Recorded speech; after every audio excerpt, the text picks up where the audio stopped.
Ibu dapat suami rewel, sabar. Bapak dapat istri rewel, sabar. Ini rahasia Pak, jangan sampaikan di luar ya, enggak datang Pak. Rumus menghadapi perempuan cerewet, sabar. Kalau istri ngomel, ngamuk-ngamuk, enggak usah diajak ngomong, diam saja Pak. Kalau istri ngaram, marah, diam. Karena biarpun dijelaskan enggak masuk di akal mereka. Apalagi kalau dia sudah bilang pokoknya, sudah enggak usah ajak ngomong itu.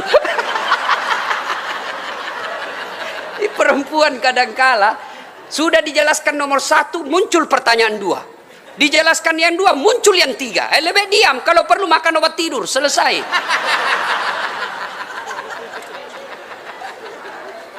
Ini ibu-ibu ada salah suaminya ditahu 1 kali, itu aja terus diulas.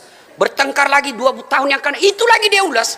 Bertengkar 4 tahun, itu lagi dia ulas-ulas terus. Padahal sudah dijelaskan. Maka rumus menghadapi perempuan, sabar, diam. Ngomel, diam aja. Karena makin kita balas, makin banyak pertanyaannya. Nah, begitu. Ibu juga jangan suka ngomel, Bella. Kalau ibu suka ngomel, enggak tahan suami di rumah. Ada pernah ibu-ibu tanya saya, Ustadz, kenapa itu suamiku tidak betah di rumah? Saya kasih saja cerita. Bu, ada juga orang perempuan suka ngomel. Akhirnya suaminya, suatu ketika, dia bawalah istrinya pergi beli emas. Selesai dia beli emas, senang betul istrinya. Senang betul istrinya. Lalu dibawalah ke pinggir sumur. Lalu di tepi sumur dia bilang suaminya, dek, coba kau lihat itu sumur, masih ada air enggak? Begitu dia didorong suaminya masuk. Rasai kau ngomel, silahkan di situ. Dalamnya ini sumur 14 meter. Lalu suaminya ngerokok-rokok di pinggir sumur. Tiba-tiba ada makhluk besar, tinggi, gemuk, naik. Kaget suaminya. Siapa kamu? Saya iblis jin penunggu sumur ini. Saya sudah 400 tahun dalam sumur ini. Ada perempuan ngomel terus di dalam.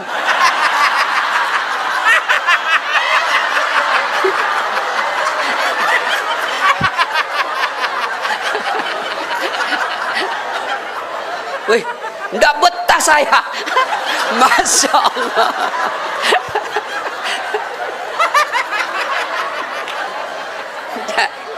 Jadi Bu, sudah paham Ibu? Paham? Paham kenapa suami tidak betah di rumah? Ini saja jin 400 tahun. Baru sejam dalam sumur, lari dia. Pantas kalau suami tidak betah di rumah karena ibu selalu ngomel.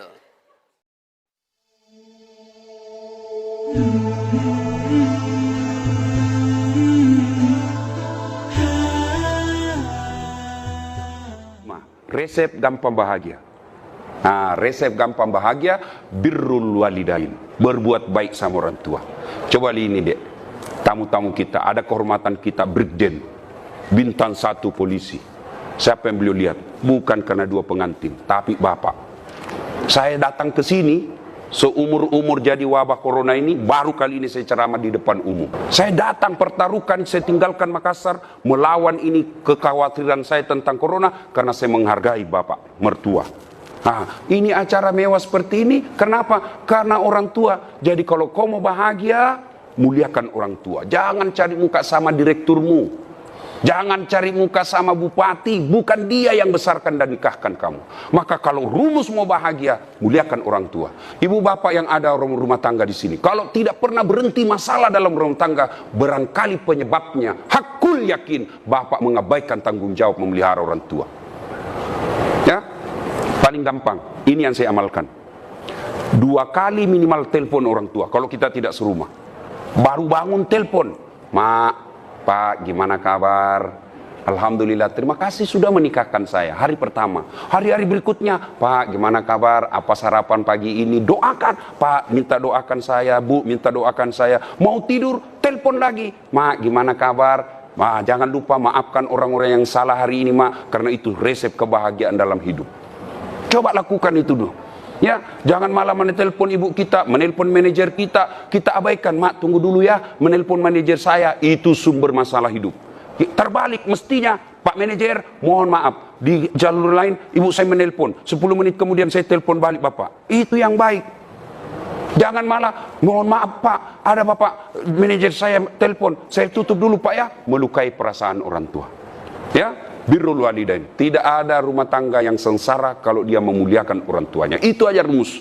Soal rezeki dek, jangan kau cemas. Allah sudah jamin rezekimu. Jangankan kamu yang sarjana, cerdas, cicak. Tahu cicak? Apa dia makan itu cicak dek? Nyamuk. Tidak masuk akal toh? Cicak di dinding, nyamuk terbang.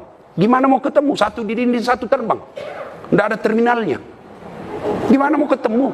Tapi Allah yang jamin rezekinya. Apa kata lagu kita waktu kecil? Cicak-cicak di dinding, diam-diam merayap, datang seekor nyamuk. Nyamuk yang datang. Tidak dikatakan lagu cicak lompat ke nyamuk, patah tulang dia. Maka tidak usah cemas soal rezeki. Ya, berbuat baik saja kau kepada kedua orang tuamu, gunakan ilmumu, Allah buka pintu rezekimu. Hakul yakin. Ya. Nah ini nasihat buat pengantin.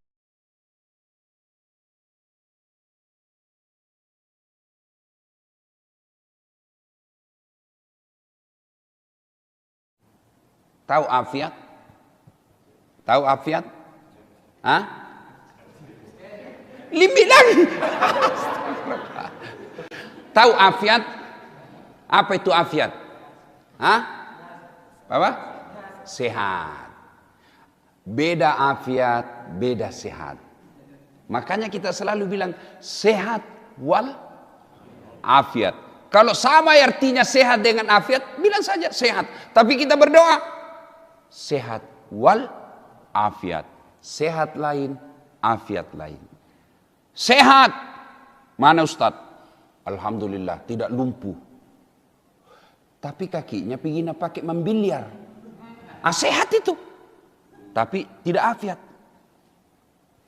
Telinganya sehat. Enggak, semua bisa dengar, enggak tuli. Kada tong itu orang tuli. Keras-keras kok. Itu tuli, enggak sehat. Tapi titik, dengar. Tapi apa dengar? Gosip. Pura-pura mengiris. Antena pasang. Gosip. Itu sehat. Ya. Mata. Mampu melihat. Dia biar jauh mas kecil baca. Kan ada tong itu orang matanya. Kan kita macam-macam ini mata. Ada yang nanti tidak bisa lihat. Ada juga. Ini dekat lihat, jauh dekat. Lihat semua sehat. Tapi apa itu afiat? Kakinya tahu tidak lumpuh. Tapi datang berjamaah subuh di masjid. Itu kaki afiat namanya. Kakinya tidak lumpuh, tapi bawa pergi tabligh akbar. Afiat itu. Kakinya tidak lumpuh, tapi dia bawa pergi fisabilillah. Itu afiat. Maka itu namanya afiat. Mata tidak buta, tapi dia pakai mengaji. Dia pakai nonton ceramah. Dia pakai melihat kebesaran-kebesaran Allah. Itu afiat. Telinganya tidak tuli, bisa melihat, mendengar. Tapi yang dia dengar dakwah-dakwah. Itu afiat. Maka kita minta wa'afiatan fil jasadi. Sehat plus. Yang namanya afiat itu sehat plus. Badannya sehat, tapi badannya yang disehat ini dia pakai untuk mendekatkan diri kepada Allah Subhanahu wa taala. Itu disebut wa'afiatan fil jasadi.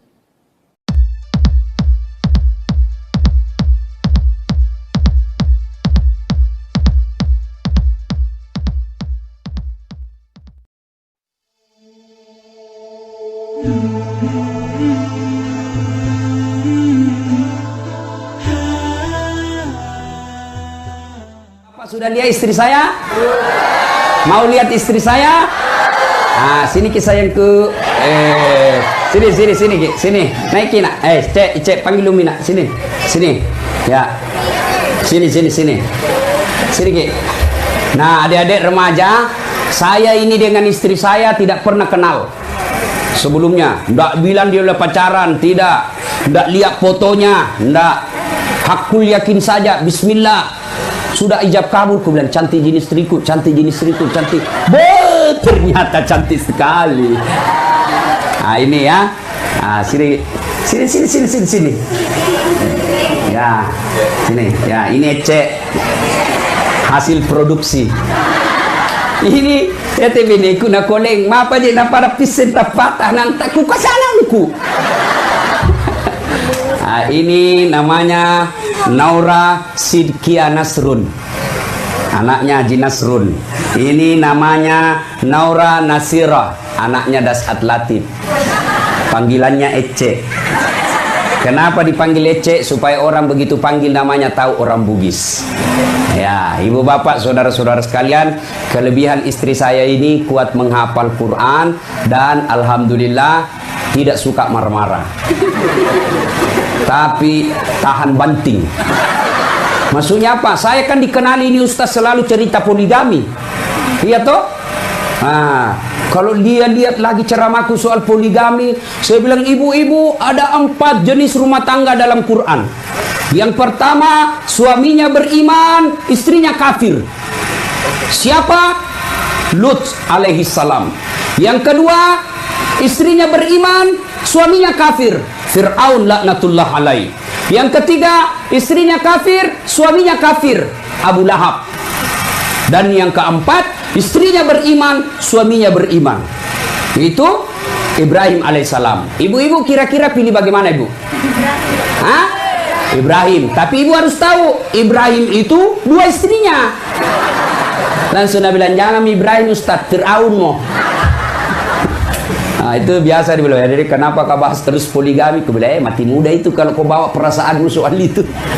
Nah, ibu bapak, saudara-saudara kalian, maknanya adalah muliakan istri, insya Allah Allah memudahkan hidup kita. Inilah tausiah kita, mudah-mudahan ada manfaatnya.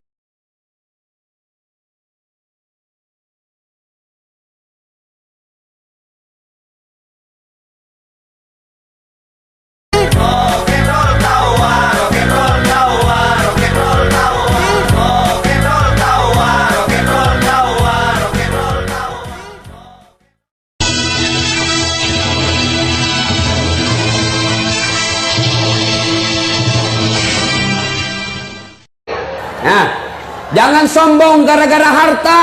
Belajar dari Palu, Donggala, Aceh. Berapa banyak orang kaya mentereng, hancur dalam sekejap. Palu, Donggala tidak cukup 5 menit, hancur, miskin.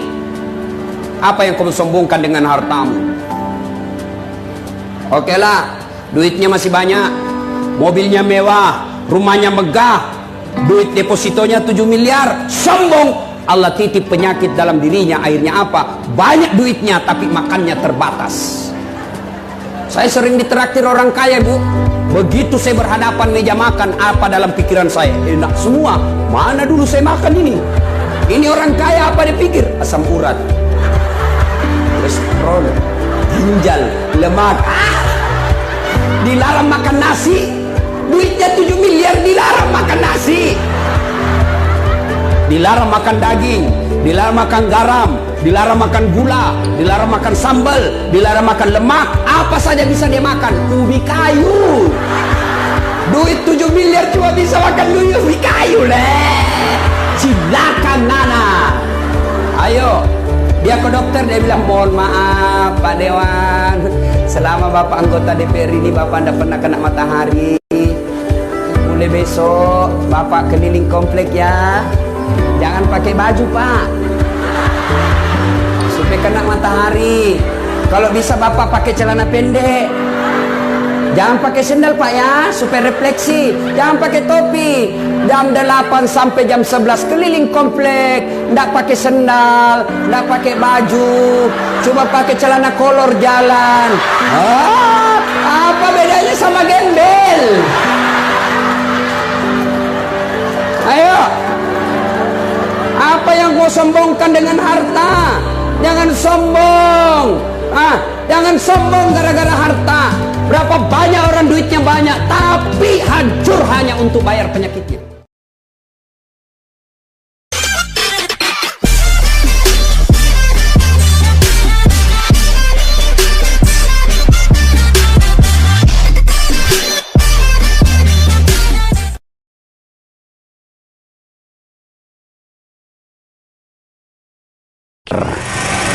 Ibu bapak sudah lihat istri saya? Mau lihat istri saya? Sini Ki sayangku. Sini Ki, sini. Naikin nak. Cek panggil Umi nak. Sini. Ya. Sini. Sini Ki. Nah, adik-adik remaja, saya ini dengan istri saya tidak pernah kenal sebelumnya. Nggak bilang dia udah pacaran, tidak. Nggak lihat fotonya, nggak. Hakul yakin saja, bismillah. Sudah ijab kabul, ku bilang cantik jenis istriku, cantik. Ternyata cantik sekali. Ini ya. Sini. Ya, sini. Ya, ini cek hasil produksi. Ini ini ku nak koleng, mapa je nak pada pisen tapatah nanti ku kasanangku.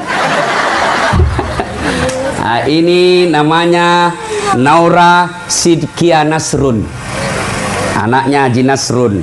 Ini namanya Naura Nasira, anaknya Dasat Latif. Panggilannya Ece.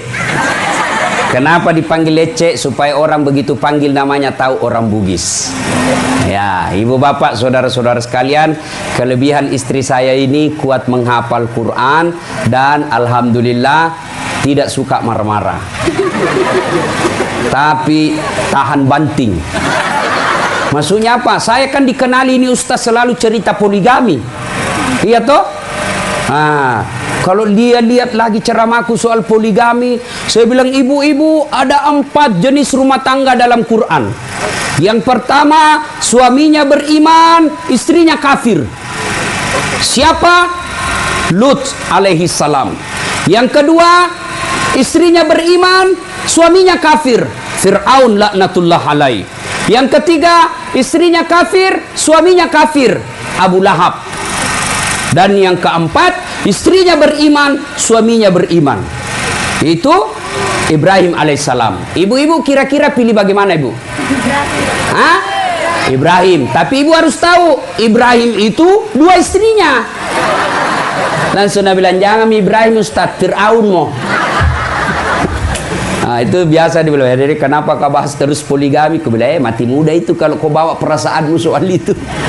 Nah ibu bapak saudara-saudara kalian, maknanya adalah muliakan istri, insya Allah Allah memudahkan hidup kita. Inilah tausiah kita, mudah-mudahan ada manfaat.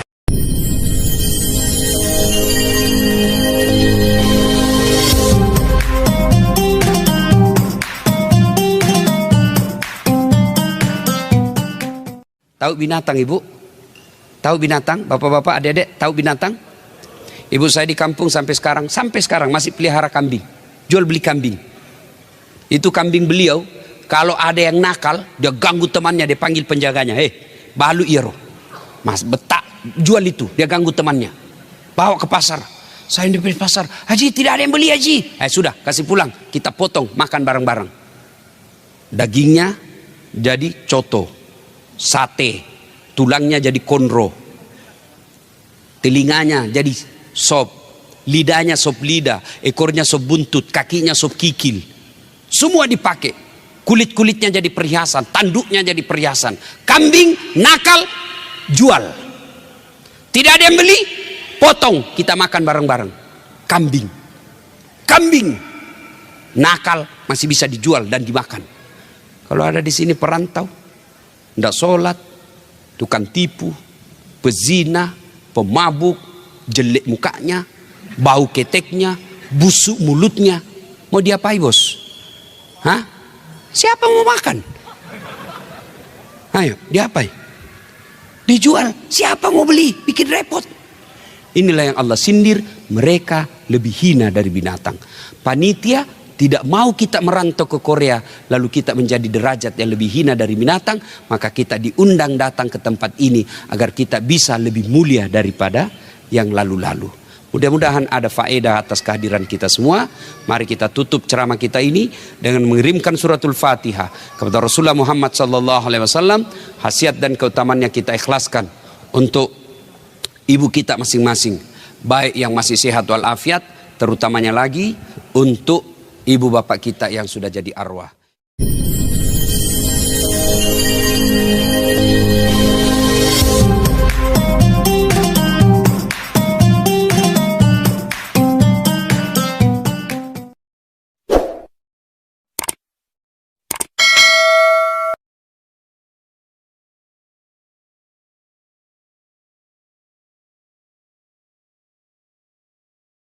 Apa mau sombong dengan pangkat kita, jabatan kita? Anggota DPR mau sombong? Ih, cikali, jangan kau sombong. DPR mau sombong? Ah, ilaha illallah. Nah, kau jadi DPR karena orang pilih kamu.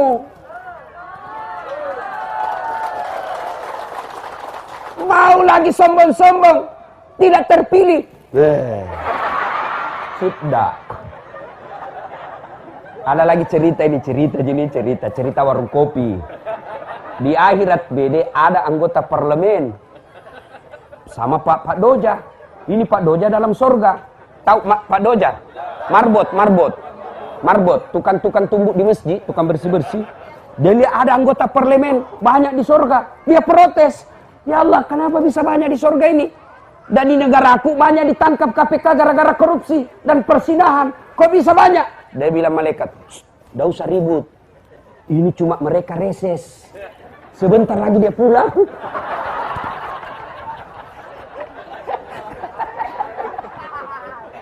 Maulaya salli wa sallim daiman abada ala habibika khairil khalqi kulli. Bapak-bapak, saya kasih contoh lagi. Nih bapak-bapak nih. Istri cantik, kita kira bukan masalah, Pak. Kalau cantik istri tak. Istri cantik nagoda orang. Masalah. Apalagi kalau suaminya jelek.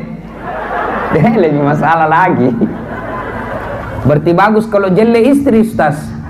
Jelek istri, nahina orang. Masalah. Kita lagi yang malu jalan sama dia. Pergi pengantin apa kita bilang? Yolo bu. Dulu sama kau ibu, dulu ami. Malu kita jelek istri. Cantik istri masalah, jelek istri masalah. Berarti bagus kalau tidak ada istri.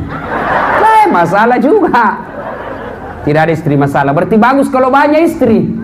Dia telepon orang, Ustaz, ada di sini istri pertamamu, istri kedua, aku tarik rambut di pasar. Ada istri masalah, tidak ada istri masalah, jelek istri masalah, cantik istri masalah. Berarti tidak ada orang tidak ada masalah. Ala habibika khairil khalqi kulli. Maulaya salli wa sallim daiman abada ala habibika khairil khalqi kulli.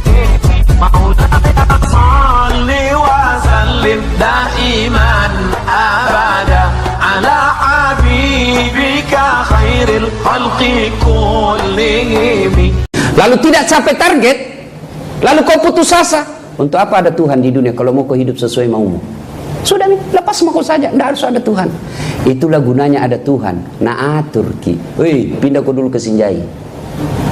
2 bulan kau di situ parkir dulu. Sudah itu naik ada lagi situ menunggu. Kenapa? Untuk jadi amal. Cabang BRI Sinjai ada masalah, tidak kena target. Untuk apa Allah kasih kita masalah? Untuk jadi amal buat kita. Mau bekerja serius apa tidak? Karena beda bos amalnya yang serius bekerja dengan tidak. Allah itu maha adil. Nah sekarang apa bedanya kita? Nabi ada masalahnya, kita ada masalahnya. Apa bedanya? Cara mengatasi masalah. Nabi ada masalahnya, ambil wudhu, ambil sajadah, ngadu kepada Allah. Saya ulang, Nabi kalau ada masalahnya, langkah pertama beliau ambil wudhu, sajadah, sholat, minta petunjuk dari Allah, action. Kalau kita ada masalah tak, ambil wudhu, tidak. Ambil sajadah, bukan. Apa? Ambil smartphone. Apa langkah kedua? Update status. Ya be. Mana aku belajar menyelesaikan masalah update status. Dimarah-marahi sama pinca, update status. Desok jago.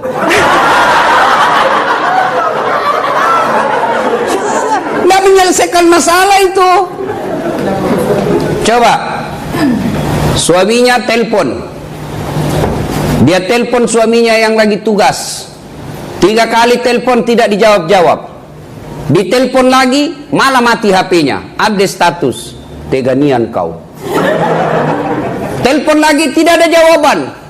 Curiga mi, ada sen cewek di sampingnya. Langsung update status. Kesepian banget. Langsung nasledin temannya. Boleh juga tuh diganti.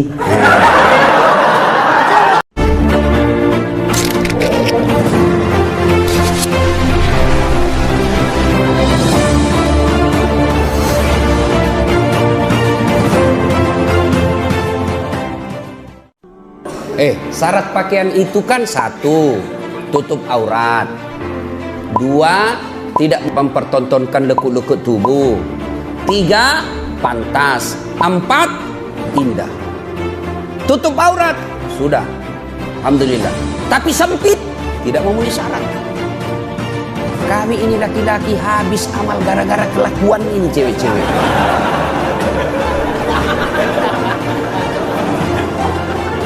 Tolonglah kami ini, kasihan.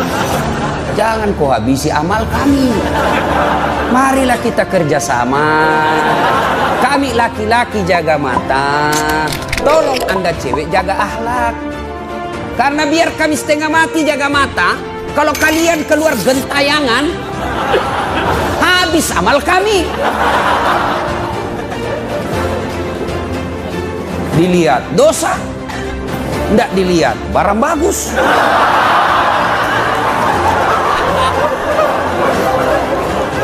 Agama Islam mengajarkan jangan gara-gara kelakuanmu, jangan gara-gara perbuatanmu orang jadi berdosa.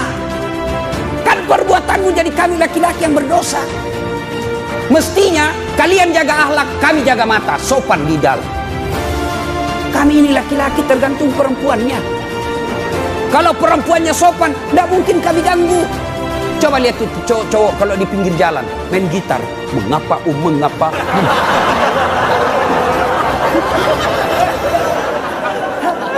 Tiba-tiba cewek lewat pakai jilbab, paling kalau diganggu, Assalamualaikum, bau surga ya deh. Paling itu. Tapi kalau yang kelihatan dadanya, kelihatan pahanya, tinggi sebelah, cewek jungkir balik dong.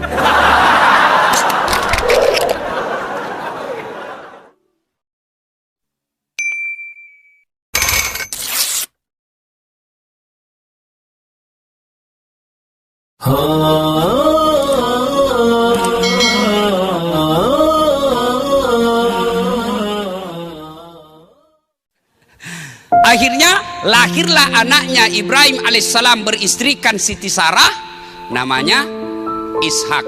Inilah keturunan bangsa Yahudi. Ibrahim alaihissalam beristrikan Siti Hajar, lahir anaknya Ismail alaihissalam. Inilah keturunan orang Islam. Kita ini sebenarnya kita satu nenek, satu kakek, cuma Yahudi kurang ajar. Nah, ketika Ismail dalam Al-Quran tidak disebut jumlah umurnya, tapi Al-Quran cuma mengatakan Ismail waktu itu sudah pandai membantu bapaknya cari nafkah, sudah pandai disuruh oleh bapaknya bekerja, maka turun perintah Allah tanggal 8 Zulhijjah. Ibrahim, kau pernah nasar, kalau ada anakmu saya potong. Sekarang kau punya anak, bayar nasarmu. Bangun Ibrahim. Wih, ini mimpi atau wahyu? Kalau mimpi, kenapa jelas sekali? Kalau wahyu, kenapa anak disuruh potong? Iya, kalau 7 anak kita bisa cari yang nakal. Potong anakmu. Mana yang jelek mukanya ini? Ini kau dipotong. Coba. Bingung Ibrahim, mikir. Maka tanggal 8 Zulhijjah kita sekarang disebut hari Tarwiyah atau hari berpikir-pikir. 9 Zulhijjah, mimpi lagi Ibrahim alaihissalam. Ibrahim, bayar utangmu, potong anakmu, kau sudah janji sama saya. Bangun Ibrahim. Ini bukan mimpi, ini wahyu. Yakin Ibrahim alaihissalam, ini wahyu, harus saya laksanakan. Maka kita sekarang tanggal 9 Zulhijjah disebut hari Arafah atau hari keyakinan. Ibrahim yakin ini perintah Allah. 10 Zulhijjah, Ibrahim alaihissalam datang ke istrinya, lalu berkata kepada istrinya, "Bu, mandi baik-baik itu anakmu, ganti bajunya, kasih yang baru, rapikan rambutnya, kasih dia parfum." "Untuk apa, Bang?" "Saya mau bawa jalan-jalan." "Siap, sami'na wa ata'na."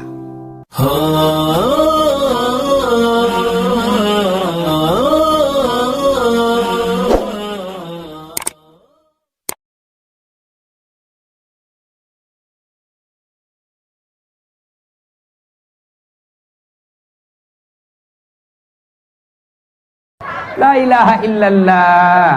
Bu, mana cukur itu alisnya? Dengar, laknat Allah bagi mereka yang mencabut dan mencukur alisnya. Sudah itu nak cukur, nak tato. Yang kita tato, ibu. Nabi jelaskan, jangan kau solati orang yang mati ada tato di badannya. Nak kasih tipis sekali. Bu, dengar kini rahasia laki-laki. Jangan kita kasih tahu yang tidak hadir. Ini rahasia laki-laki apa? Saya mewakili laki-laki.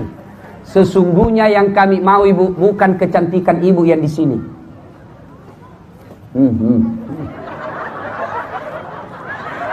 Ada karena kasih bengkok sedikit di sini. Ada sih kan sini anak kasih lebih-lebih. Kenapa lagi dikasih lebih? Nah bilang seperti Korea. Betul dibilang artis Korea baru di Pulau Buru tinggal lah. La ilaha illallah. Woi bu, sadar-sadar ki. Bukan itu dibutuhkan bagi kami laki-laki. Biar kita permak bagaimana mukata kita dandan kiri kanan. Kita tahu dibilang kita ini istriku ini. Yang kami butuhkan bagi laki-laki ini, bu, adalah kecantikan hati. Itu yang paling penting. Biar cantik mukanya tukang gosip, malu suami tak. Biar cantik mukanya tapi tidak tahu tutup aurat, malu laki-laki. Dan kami laki-laki ini, bu, tergantung perempuannya. Kalau perempuannya baik agamanya, santun sama suami, biar suaminya digoda perempuan manapun tidak tergoda. Kenapa? Bidadari yang ada di rumah jauh lebih baik dari yang di jalan. Ya bu, suka marah-marah, malas, pananaka, magalak mandre, macommo. Apa minandalkan suami tak? Mau pulang kasihan di kantor dimarahi, di jalan kepanasan, kempes mobil. Begitu mau sampai langsung, mak jalo sila commo, mak jalo sih. Nggak jadi pulang.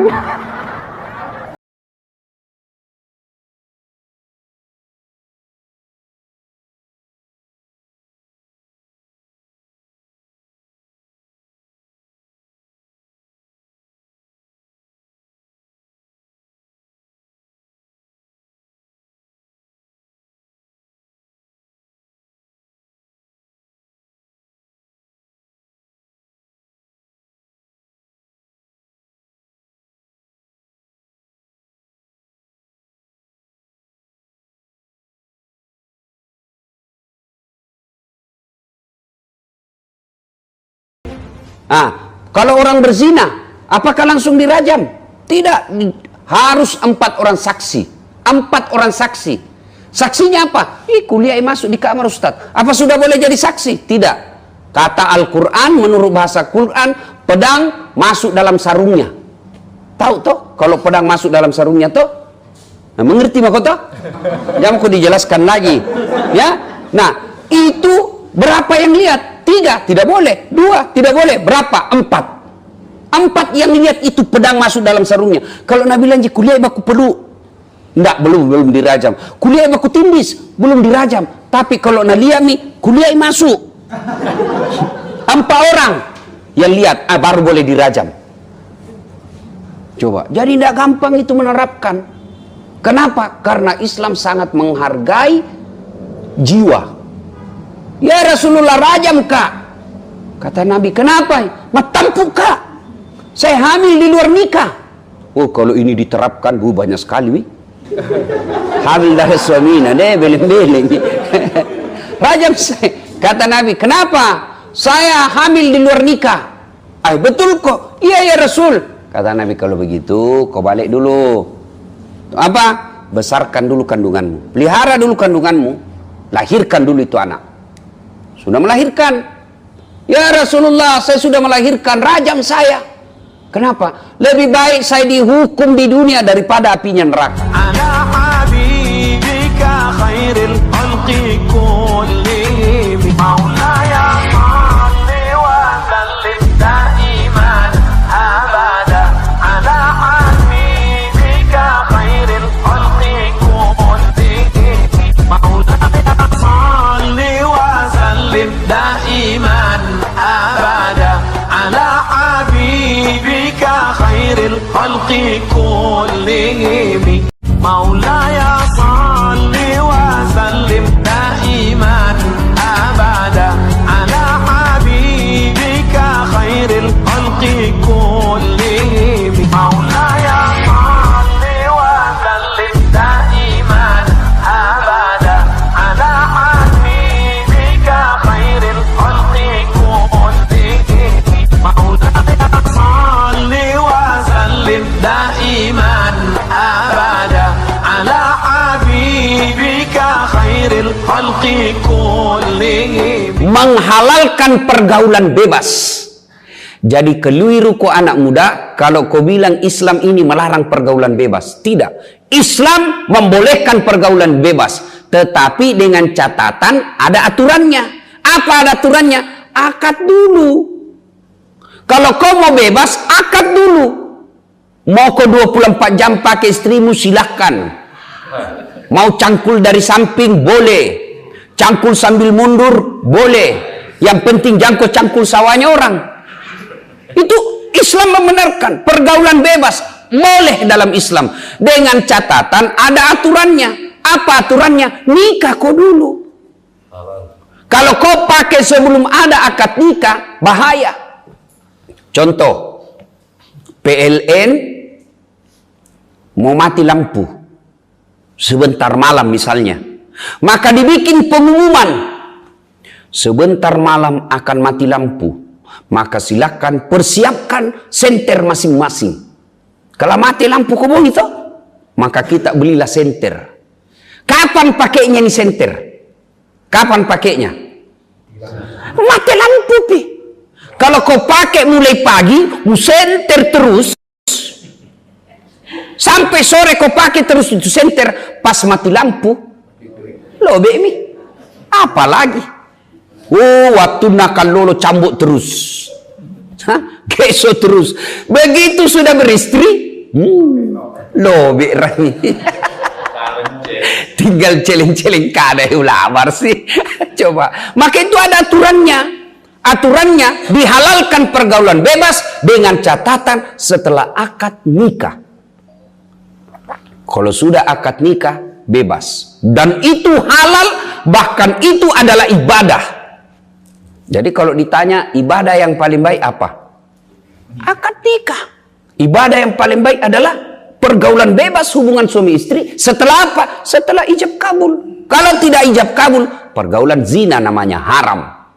مولاي صل وسلم دائما أبدا على حبيبك خير الخلق كلهم مولاي صل وسلم دائما أبدا على حبيبك خير الخلق كلهم مولاي صل وسلم دائما أبدا على حبيبك خير الخلق كلهم.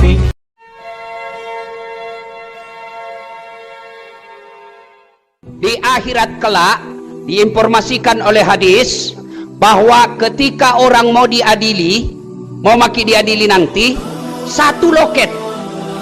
Bayangkan, satu loket. Manusia dari Adam sampai kiamat ngantri di padang yang namanya padang mahsyar. Pada saat itu kata Nabi, matahari seolah-olah satu jengkal panasnya dari kepala. Rasanya itu matahari satu jengkal panasnya dari kepala. Bayangkan sekarang saja jutaan kilometer masih panas. Bagaimana nanti di padang mahsyar? seolah-olah tinggal satu jengkal. Ada orang yang keringatnya keluar gara-gara panas, keringatnya sampai di mata kakinya. Ada yang sampai di lututnya, ada yang sampai di pusatnya, ada yang sampai di lehernya, bahkan ada yang sampai tenggelam gara-gara keringatnya, sementara di sampingnya tidak apa-apa.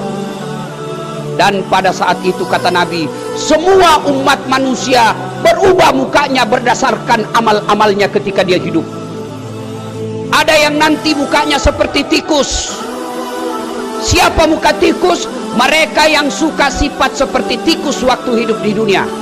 Apa sifat tikus? Suka ngambil barangnya orang.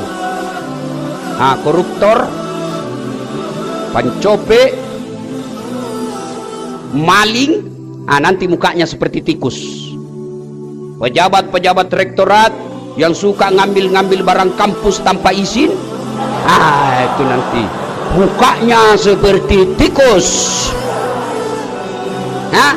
Ada juga nanti yang mukanya kata Nabi seperti anjing. Siapa muka anjing? Ini mereka yang suka disogok dan menyogok. Anggota DPR yang jadi anggota DPR karena nyogok, bupati, wali kota, gubernur, presiden yang masuk karena nyogok, nanti mukanya seperti anjing.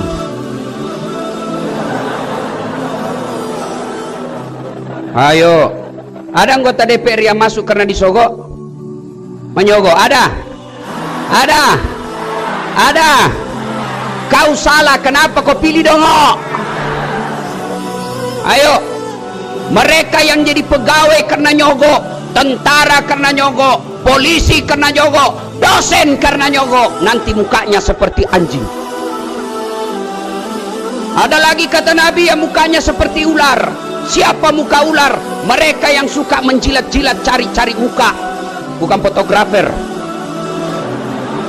Fotografer memang cari muka tuh, masa pantatnya cari? Itu fotografer lale. Ya.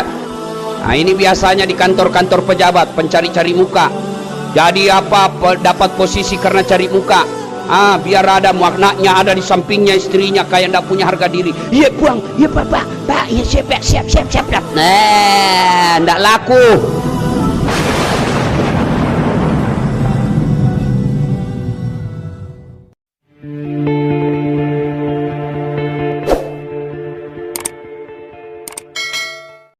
Ini istri yang baik.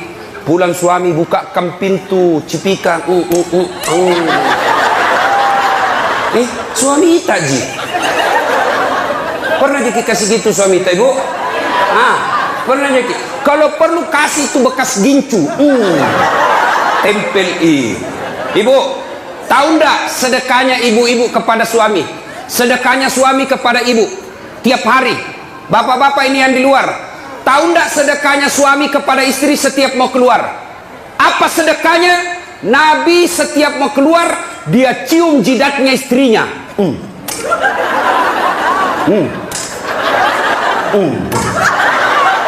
Dicium. Coba, ciuman suami sebelum pergi kerja, sedekah seorang suami kepada istrinya. Maka bapak-bapak mulai besok sedekahlah sebelum keluar rumah. Kalau nak lupa suami tak, ibu, kalau nak lupa suami tak, kasih ingat, Pak, sedekah.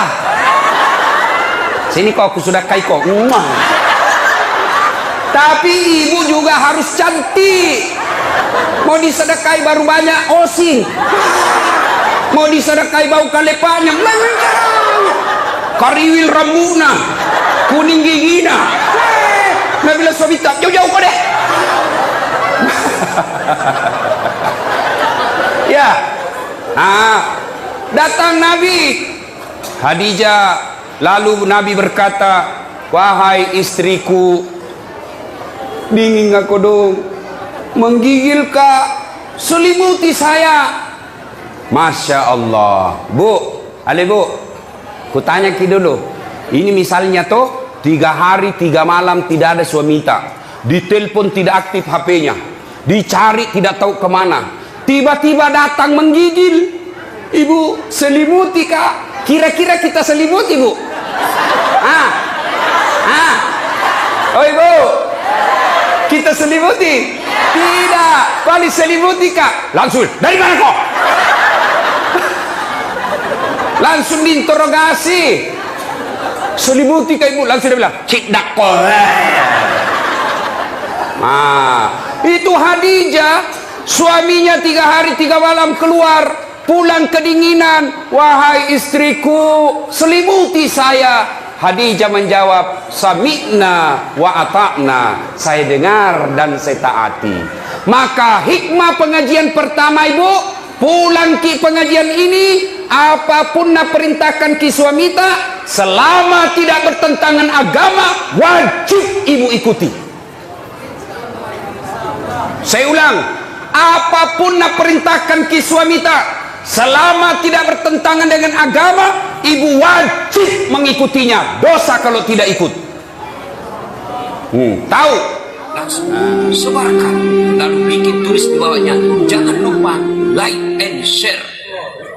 Maulaya salli wa sallim daiman abada ala habibika khairil khalqi kullihim. Maulaya salli wa sallim daiman abada ala habibika khairil khalqi kullihim.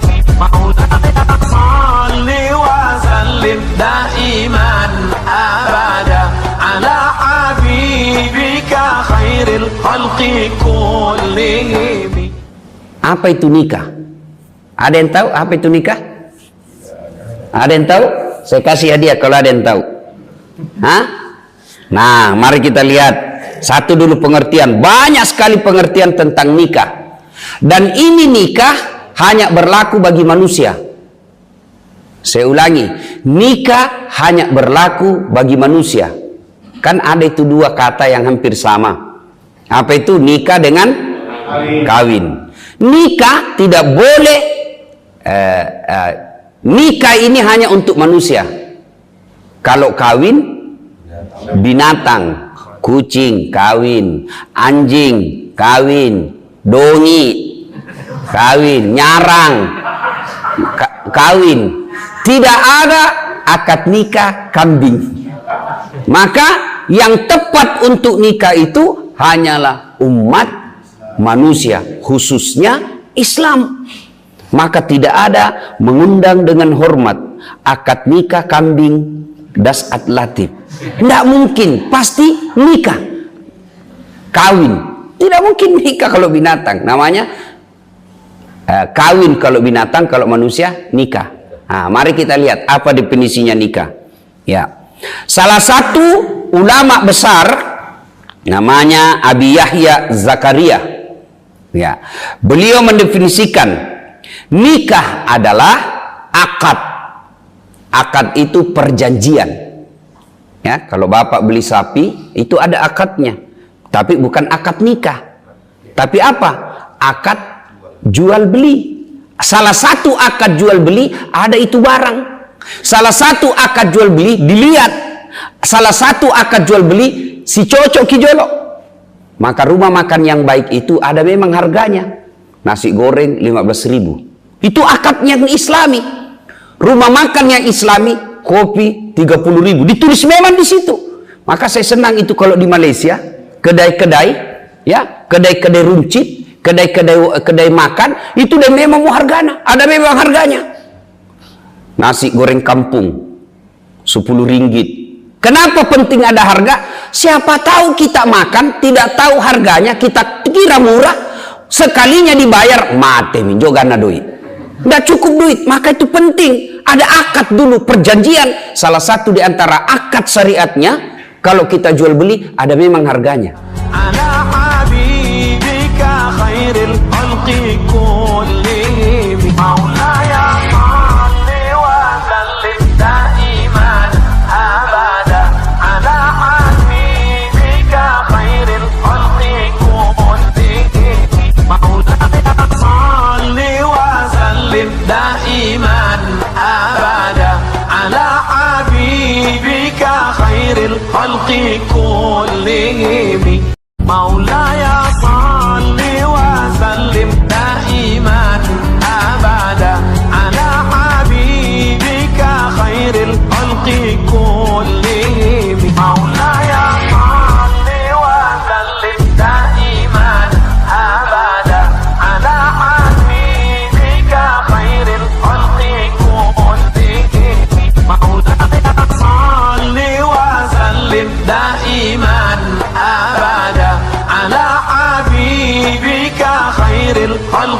كلهم. Bagaimana menjaga harga diri seorang perempuan? Bermula dari pakaian. Ibu-ibu jangan lagi pakai jilbab-jilbab apa itu. Untung sekarang kan ada istilah jilbab syar'i. Dulu kan ada ibu-ibu pakai jilbab tapi ketat. Celananya ketat, bajunya ketat. Akhirnya apa? Jalan seperti orang di kampungku bilang buras.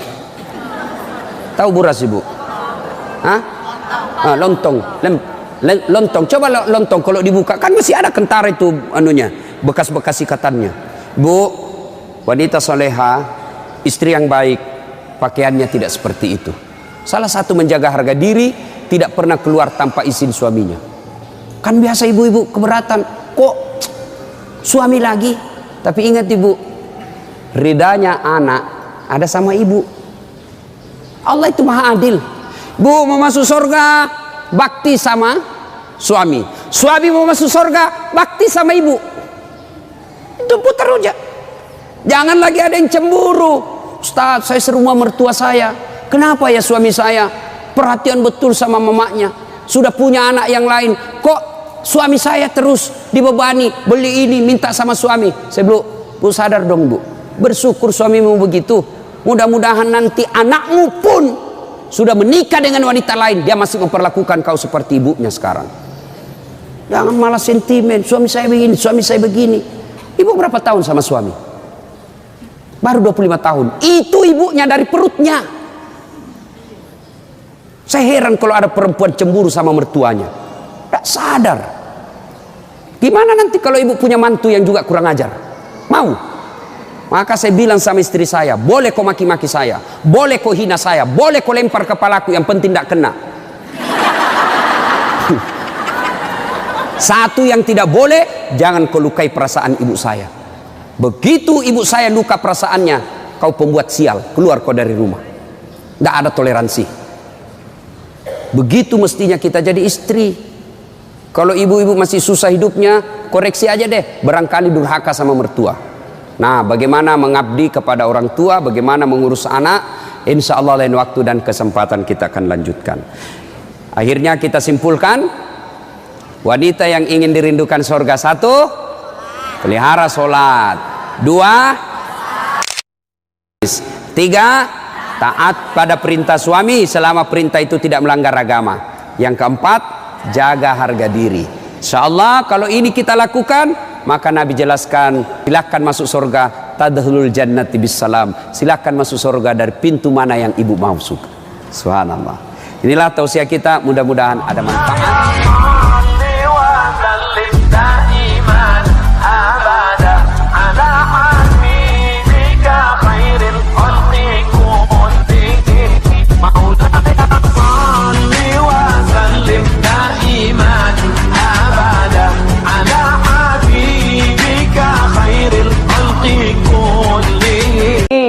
Hubungannya kepada Allah baik, tapi dia sama manusia jelek, maka ketika dia setor pahalanya, dia setor amal-amalnya, ya Allah, ini sholatku, datang tetangganya, tunggu dulu Tuhan. Saya pernah bertetangga di Bangka. Saya difitnah, katanya anakku yang lurus rambutnya bukan anaknya suamiku, karena suamiku keriting rambutnya. Dia tidak tahu anaknya lurus rambutnya karena sudah direbonding. Gara-gara fitnahnya satu Bangka membenci saya. Saya minta keadilan hari ini ya Allah. Allah berfirman, memang hari ini adalah hari seadil-adilnya. Maka untuk keadilan silahkan kau ambil sholatnya orang yang pernah memfitnahmu. Ambil sholatnya. Habis sudah sholatnya, dia setor lagi puasanya. Ya Allah, ini puasaku 50 tahun Ramadan. Datang lagi tetangganya, tunggu dulu Tuhan, saya pernah bertetangga, mentang-mentang dia punya pangkat, mentang-mentang dia punya pistol, naserobot tanahku. Saya tidak bisa melawan, setiap saya mau melawan saya lihat tembaknya. Saya minggir saja ya Allah, saya tetangga tapi diambil tanahku 30 cm, akhirnya saya tidak punya got. Setiap hujan, banjir saya punya rumah. 40 tahun kebanjiran setiap musim hujan. Saya minta keadilan hari ini ya Allah. Karena di dunia saya tidak dapat keadilan. Allah berfirman, memang hari ini hari pembalasan yang seadil-adilnya. Supaya adil, ambil puasanya orang yang pernah menyerobot tanahmu.